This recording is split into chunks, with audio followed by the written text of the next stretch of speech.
அரை நூற்றாண்டுகளுக்கு பிறகு தமிழ்நாட்டு அரசியலில் எந்த தத்துவம் வெற்றியை பெறப்போகிறது, அதிகாரத்திற்கு வரப்போகிறது என்கிற அரசியல் களமாக மாறி இருக்குது. இத்தனை ஆண்டு காலமாக தமிழ்நாட்டு அரசியலை நம்ம திருப்பி பார்த்தோம் அப்படின்னா எந்த கட்சி அதிகாரத்திற்கு வரப்போகுது, இதுதான் மக்களுடைய எண்ண ஓட்டமாக இருந்துச்சு. ஆனால் இன்றைக்கி நிலைமை அப்படி கிடையாது. அந்த நிலைமை முழுவதுமாகவே மாறி இருக்குது. அதற்கு ஒரே ஒரு காரணம் நாம் தமிழர் கட்சியும் நாம் தமிழர் கட்சியோட கொள்கை தமிழ் தேசியமும் தான். தமிழ் தேசியம் என்பது தமிழர்களுக்கான உரிமை பேசும், தமிழர்களுக்கான விடுதலையை பேசும், தமிழர்களுக்கான ஒட்டுமொத்த முன்னேற்றத்திற்காகவே உழைக்கக்கூடிய ஒரு தத்துவமாக இன்றைக்கி மாறி இருக்குது. அந்த தத்துவம் பல நூற்றாண்டு காலமாக பல தலைவர்கள் கையில் எடுத்துகிட்டு வந்து ஒரு குறிப்பிட்ட காலம் வரை அதை முயற்சி செய்து பின்னால் அதை கைவிட்டுட்டு போன வரலாறு நிறையா இருக்குது. ஆனால் தமிழ்நாட்டில் இந்த முறை தொடர்ச்சியாக அதற்கான உழைப்பை கொடுத்து ஒரு மாநில அங்கீகாரம் பிடித்து அந்த கட்சி தமிழ்நாட்டில் அதிகாரத்திற்கு வந்துவிடும் என்பது இன்றைக்கி உறுதியாக இருக்குது. தமிழ்நாட்டை பொறுத்த வரைக்கும் எந்த அரசியல் வேணாலும் வரலாம். திராவிட அரசியல் வரலாம், ஆரிய அரசியல் வரலாம், சமூக ரீதியான அரசியல் வரலாம். அது எந்த சமூகத்துக்குமான அடையாளமாக வைத்து அரசியல் கட்சி தொடங்கினாலும் சரி, எந்த ஒரு தொல்லையும் கிடையாது இங்கே இருக்கக்கூடிய ஆட்சியாளர்களுக்கு. ஆனால் தமிழ் மொழியை பிரதானப்படுத்தி, தமிழ் மொழியை முன்னிலைப்படுத்தி எந்த ஒரு கட்சியும் தொடங்கிடக்கூடாது. அப்படி தொடங்கின கட்சி நம்மளை தாண்டி முந்திவிடக்கூடாது. அப்படி நம்மளை எதிர்த்து வந்தாலும் இறுதியில் நம்மக்கிட்டே கூட்டணி வைத்தாகணும். அந்த மனநிலை தான் இது நாள் வரைக்கும் திராவிட ஆட்சியாளர்கள்ட்ட இருந்துட்டு வந்தது. அதனால தான் ஐயா ஸ்டாலின் அவர்கள் கூட கடந்த ஆண்டு திமுக கூட்டத்தில் சொல்லியிருந்தாங்க, திமுகவை எதிர்த்து கட்சி தொடங்கின பல பேரெல்லாம் இன்றைக்கி திமுகவுக்கிட்ட சரணடைந்து இருக்கிறது வரலாறு, அதுபோல் பலரும் எங்ககிட்ட சரணடைவாங்க அப்படின்னு ஐயா ஸ்டாலின் அவர்கள் தன்னோட கருத்தை பதிவு செய்திருந்தாங்க. அப்போ இது போன்ற செயல்கள் வரலாறுகள் அடிக்கடி நடந்ததுனால தான் தமிழ் தேசியங்கிறது எழுச்சியே பெறாது. எப்படி இருந்தாலும் ஒரு கட்டத்தில் திராவிட கட்சிகளோடு கூட்டணிக்கு வந்து விடுறத காலம் உருவாக்கி வைத்திருங்கிற மிதப்பில் இது நாள் வரைக்கும் அந்த கட்சிகள் இருந்தாங்க. ஆனால் இப்போ நிலைமை மாறிடுச்சு. தமிழ் தேசியம் மாநில அங்கீகாரம் பெற்றுருச்சு. அதிகாரத்தை நோக்கி பாய்ச்சலுக்காக ஒரு முக்கியமான ஒரு கட்டத்தை நெருங்கிட்டு இருக்குது. 2024 நாடாளுமன்ற தேர்தலுக்கு பிறகு சமூக வலைதளத்தில் அதிகமாக பேசக்கூடிய ஒரு அரசியல் கட்சியும் அரசியல் தலைவரும் தத்துவமும் எதுவாக இருக்குதுன்னா தமிழ் தேசியம், அண்ணன் சீமான் அவர்கள், நாம் தமிழர் கட்சி. இந்த மூணையும் அதிகமாக பேசுனாங்க. இப்போது நல்லா நீங்கள் கவனித்து பார்த்தீங்கன்னா ஒரு 3 நாட்களுக்கு பிறகு அந்த தலைப்புகள், அந்த கருத்துக்கள் எல்லாம் எப்படி வேறு ஒரு உருவமாக மாறி இருக்குது அப்படின்னா, சீமானவர்கள் யாருடன் கூட்டணி, சீமானவர்கள் விஜயுடன் கூட்டணி, சீமானவர்கள் விஜயுடன் கூட்டணி உறுதி செய்யப்பட்டு விட்டது, சீமான் கூட்டணி அமைக்கப் போகிறார், தமிழ்நாட்டில் திமுக திராவிட கட்சிகள் ஒரு கூட்டணி, பாஜக ஒரு கூட்டணி, அடுத்ததாக தமிழ் தேசிய கூட்டணி உருவாகுமான்னு சொல்லி தமிழ்நாட்டில் தமிழ் தேசியம் அண்ணன் சீமான் அவர்களை கூட்டணி அரசியல் நோக்கி போகிறார் என்கிற விடயம் அதிகமாக பேசப்படுகிறது. இதை பார்க்கக்கூடிய உறவுகள் நமக்கு என்ன தோணும்னா, நம்மளை பேச ஆரம்பிக்கிறது ஊடகங்கள். அப்போ நாம் தமிழர் கட்சி வளருதா, நாம் தமிழர் கட்சியை பேசுகிறேன்னா இன்றைக்கி யாருமே கிடையாது அப்படிங்கிற மனப்பான்மையில் நம்ம சில பேர் பார்ப்போம். சிலர் இது உண்மையிலே நாம் தமிழர் கட்சியின் வளர்ச்சிக்கு ஊடகங்கள் கொடுக்கக்கூடிய இடம் தான் அப்படின்னு நம்ம நினைக்கலாம். ஆனால் அது கிடையாது. நாம் தமிழர் கட்சியோட பலத்தை பலவீனப்படுத்துவதற்காகத்தான் இந்த ஊடகங்கள் இப்படிப்பட்ட வேலையில் ஈடுபட்டுக்கிட்டு இருக்குது. உதாரணத்துக்கு சொல்லப்போனால் நாம் தமிழர் கட்சியோட முக்கியமான பலமே என்னென்னா தனித்து போட்டியிடுவது. இந்த தனித்து போட்டியிடக்கூடிய நாம் தமிழர் கட்சி தொடர்ந்து மக்கள் சக்தியை, மக்களை மட்டுமே நம்பி களத்தில் இறங்குறதுனால தான் நம்ம 1.1 எடுத்தோம், அடுத்து 3.7 எடுத்தோம், அடுத்து 6.7 எடுத்தோம், இப்போது 8.19% எடுத்திருக்கிறோம். இது எல்லாத்துக்கும் முதன்மையாக காரணம் என்னன்னா நம்ம தனித்து நிற்கக்கூடியதான் அண்ணன் சீமான் அவருடைய அந்த கொள்கை தான். அப்போ இந்த கொள்கைங்கிறது இந்த முறை நாம் தமிழர் கட்சிக்கிட்டேருந்து உடையுதா என்கிற சந்தேகத்தை ஊடகத்தின் இந்த கருத்துக்கள் மூலிமா நடுநிலையாக இருக்கக்கூடிய மக்கள், நாம் தமிழர் கட்சி மீது தனித்துவத்துக்கே வாக்கு செலுத்திய மக்கள், இவர்கள் அந்த இடத்துல தடுமாற்றம் ஏற்படுவதற்கான வாய்ப்புகள் இருக்குது. இன்னும் 2 வருடம் கழித்து தான் 2026 சட்டமன்ற தேர்தல் வரப்போகுது. ஆனால் அதற்கு முன்னாடியே நாம் தமிழர் கட்சியை பற்றிய ஒரு தவறான விடயங்களை கருத்து உருவாக்கம் செய்வதற்காகவே ஊடகங்கள் இந்த மாதிரி வேலையில் ஈடுபடுது. இது நாம் தமிழர் கட்சிக்கு ப்ளஸ்ன்னு நம்ம நினைக்கிறோம். ஆனால் ஒரு விதத்தில் இது நாம் தமிழர் கட்சிக்கு ஒரு பின்னடைவாக இந்த ஊடகங்கள் கொண்டு போய் விடும். அதற்கான வேலைகள் தான் இது எல்லாம். இப்படி தான் நம்ம இதை பார்க்கணும். ஏன்னா கடந்த 2024 தேர்தலில் இதுதான் நமக்கு நடந்திருக்குது. அப்போ இந்த 2026 தேர்தலில் சீமான் எப்படி கூட்டணி போயிட்டார், அப்போ முடிஞ்சு போச்சு. சீமான் அவர்களுடைய தனித்து நிற்போம் அப்படிங்கிற அந்த கொள்கை கூட்டணிங்கிறது இல்லை போல அப்படின்னு மக்கள் தெளிவாக யோசிக்க ஆரம்பிச்சிடுறாங்க. அப்போ சீமானுடைய முக்கியமான பலத்தை இந்த ஊடகங்கள் கை வைக்குது. அப்போ நம்ம என்ன பண்ணணும், நான் தனித்து தான் நிற்போங்கிற கருத்துக்களை நம்ம இன்னும் அதிகப்படுத்தணும், இன்னும் தீவிரப்படுத்தணும். அதற்கான போராட்ட களங்கள், அதற்கான கருத்துக்களை நம்ம இன்னும் அதிகப்படுத்திக்கிட்டே இருக்கணும். அப்போ தான் இந்த மக்கள் இடத்துல நாம் தமிழர் கட்சி மீது இருக்கக்கூடிய இந்த சந்தேகத்தை நம்ம தீர்த்து வைக்க முடியும். இல்லை அப்படின்னா அந்த ஊடகங்கள் பேசிக்கிட்டே இருக்கும், நாம் தமிழர் கட்சியும் விஜயும் கூட்டணி கூட்டணி கூட்டணின்னு. இன்னும் விஜய் அவர்கள் கட்சி தொடங்கினது மட்டும்தான் இருக்கிறாங்க, இன்னும் களத்துக்கு வரல, கொள்கை என்னன்னு சொல்லலை. அவருடைய அரசியல் நிலைப்பாடு என்னன்னு சொல்லலை. திராவிடத்தை எதிர்க்க போகிறாரா, ஆரியத்தை எதிர்க்க போகிறாரா, தமிழ் தேசியத்தை எதிர்க்க போகிறாரா, இல்லை 3 பேரையும் அரவணைத்து போகக்கூடிய சூழலில் இருக்கிறாரா, இல்லை புதிதாக எதுவும் தத்துவம் வைக்க போகிறாரா, எதுவுமே நமக்கு அதற்கான விடைகள் தெரியலை. அப்படி இருக்கும் பொழுது அண்ணன் சீமான் அவர்கள் விஜயோடு கூட்டணி உறுதியாகி விட்டது என்கிற தகவல் அனைத்தும் இன்னைக்கு ஊடகத்தில் பரவுவது. இந்த தமிழ் தேசியம் என்பது திராவிடத்தையும் தாண்டி ஆரியத்தையும் தாண்டி நாம் தான் முக்கியமான அரசியல் தத்துவமாக இன்னைக்கு மாறி நிற்கணும். மாறிட்டோம், இன்னும் அதற்கு மேலே மாறணும். இது திராவிடத்துடைய ஒரு அஜெண்டா.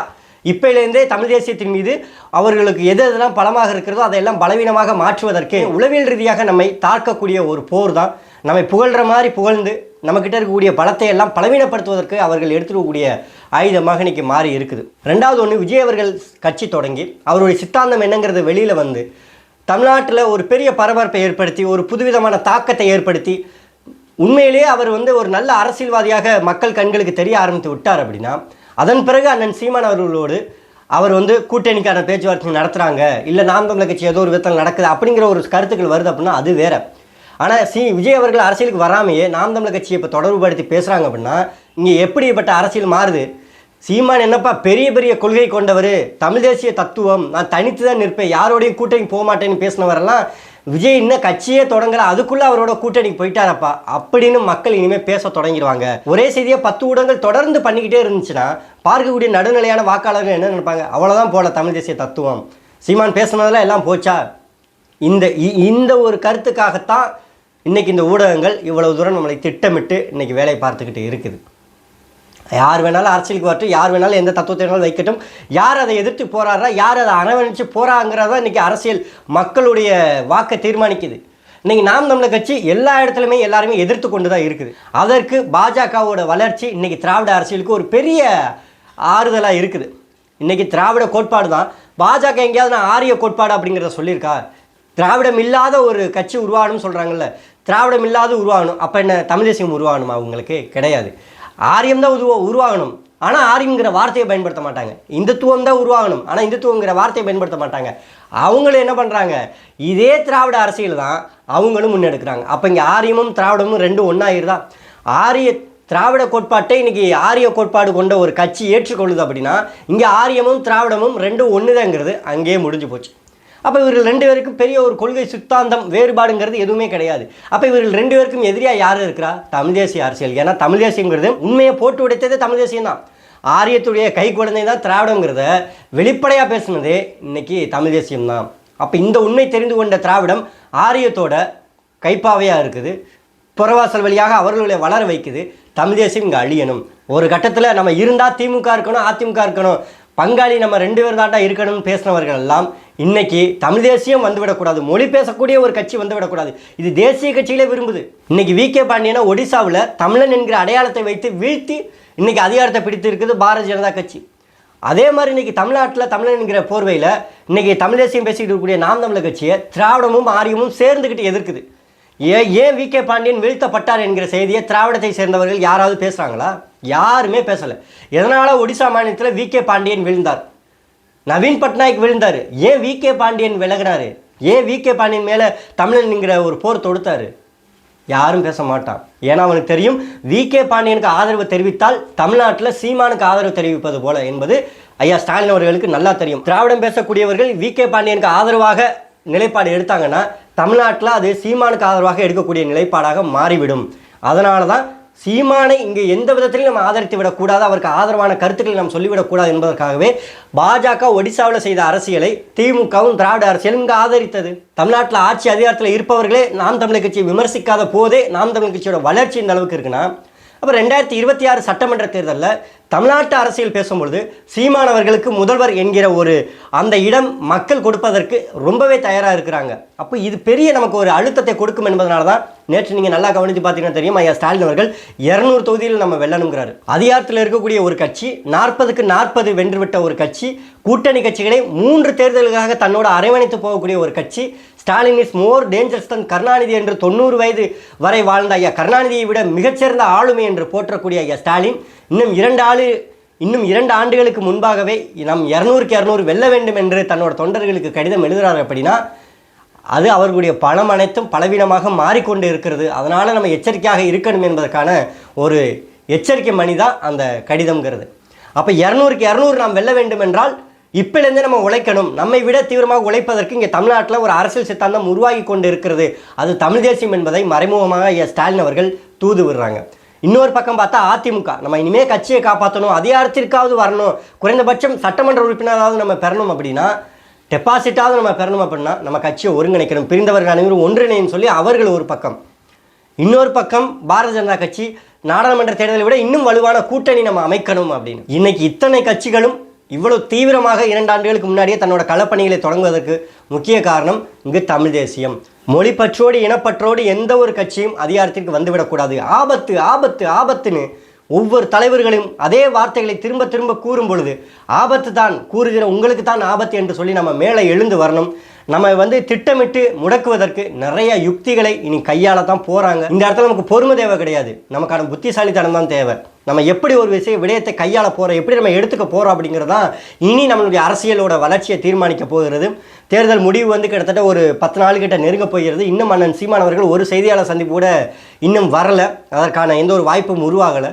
அப்போது இனி கேட்கக்கூடிய கேள்விகளுக்கு அண்ணன் சீமான் அவர்கள் என்ன பதில் சொல்ல போகிறாங்க, இந்த வளர்ச்சிங்கிறது எப்படிப்பட்ட வளர்ச்சிங்கிறத அவர் இந்த தமிழ்நாட்டு அரசியலில் எடுத்து வைக்க போகிறாங்க, அதற்கு இங்கே இருக்கக்கூடிய அரசியல் கட்சிகள் எப்படி அதை திருப்பி விட போகுது, என்ன மாதிரியான எதிர்மறை கருத்துக்கள் சொல்ல போகுது, இது அனைத்துமே இந்த தமிழ்நாட்டு அரசியலில் இன்றைக்கி கழுகு மாதிரி காத்துக்கிட்டு இருக்கிறாங்க. சீமான் எப்போ வெளியில் வருவார், என்ன கருத்து சொல்ல போகிறாரு, இந்த வெற்றியை அவர் எப்படி பார்க்குறாரு, இந்த வெற்றியை யாருக்கு எதிராக அவர் இன்றைக்கி கொண்டு போக நினைக்கிறாரு அப்படிங்கிறது அனைத்தும். ரெண்டாவது விஜய் அவர்களும் உங்களுக்குமான கூட்டணி உறுதி செய்யப்பட்டு விட்டது, என்ன நிறைய கருத்துக்கள்லாம் வருது, அதையெல்லாம் நீங்கள் என்ன மாதிரி எடுத்துக்கிட்டு இருக்கீங்க, அப்போ உங்களுடைய கொள்கை எல்லாமே அவ்வளவுதானா என்கிற கேள்வி முன்வைக்கப்படும் பொழுது அண்ணன் சீமான் என்ன பதில் சொல்ல போகிறாரு, இது எல்லாம் இவர்கள் மறுபடியும் நாம் தமிழர் கட்சிக்கு எதிராக பரப்புரையில் ஈடுபடுவதற்கு அவர்கள் காத்து கொண்டு இருக்கிறாங்க. இவை அனைத்திற்கும் நாம் இடம் கொடுத்து விடக்கூடாது. தொடர்ச்சியாக தமிழ் தேசியம் என்பது தனித்து களமாடும், கொள்கையோடு களமாடும். தலைவர் பிரபாகரனே எமது வழிகாட்டி, தமிழ் தேசியமே இந்த தமிழர்களுக்கான அதிகாரத்தை உறுதி செய்யும் என்கிற நிலைப்பாட்டில் நாம் உறுதியாக இருக்கணும். எந்த ஒரு புகழ்ச்சிக்கும் எந்த ஒரு வளர்ச்சிக்கும் நாம் என்றைக்குமே அடிமையாகிவிடக்கூடாது. தொடர்ந்து நாம் இன்னும் வளர வேண்டும் என்கிற நோக்கத்தோடையே நம்ம போராடணும்னா உறுதியாக இந்த மண்ணில் தமிழ் தேசியத்தை வெல்ல முடியும்.